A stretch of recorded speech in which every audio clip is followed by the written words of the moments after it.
अस्सलाम वालेकुम everyone, welcome back to my channel. I hope कि आप सब खैरियत से होंगे। आज मैं आपके साथ शेयर करने वाली हूँ perfect puff pastry recipe. Perfect puff pastry के लिए तमाम इंग्रेडिएंट्स एंड इक्विपमेंट आपके कूल होने चाहिए। इनको यूज़ से पहले फ्रीज़र में रखें।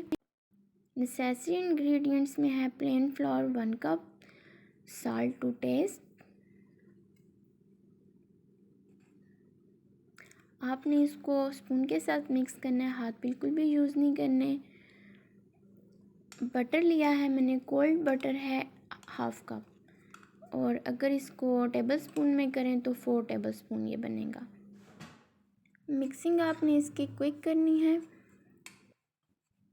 बटर को मैदे में जल्दी से मिक्स करने के बाद मैंने लिया है कोल्ड मिल्क, और ये मैंने इसमें यूज़ किया है तकरीबन 2 टीस्पून। ज़्यादा मिल्क इसमें बिल्कुल भी यूज़ नहीं हुआ, 1 से 2 चम्मच ही मैंने इसमें यूज़ किया, तो ये कंबाइन होगी। थोड़ा सा मैंने इसके ऊपर ड्राई फ्लावर स्प्रिंकल किया है, और अब मैं इसको जल्दी से रैप कर लूँगी। और रैप करने के बाद मैं इसको 30 मिनट के लिए जो है वो फ्रीज़र में रखूँगी।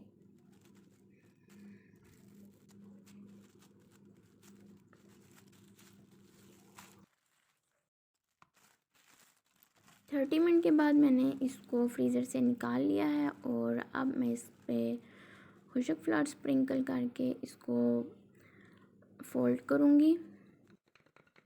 मेन चीज़ पफ पेस्ट्री में रोलिंग और फोल्डिंग ही है।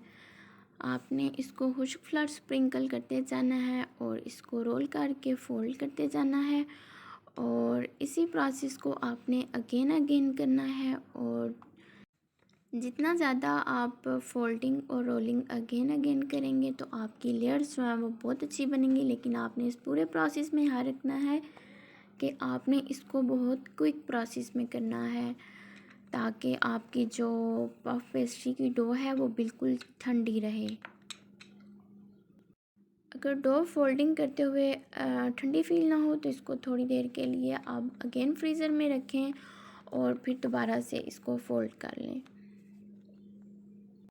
फोल्डिंग प्रोसेस को आपने कम से कम 8 to 10 टाइम जो है वो रिपीट करना है, और उसके बाद इसको अगेन रैप करके आप 30 मिनट के लिए जो है वो फ्रीज़र में रख दें।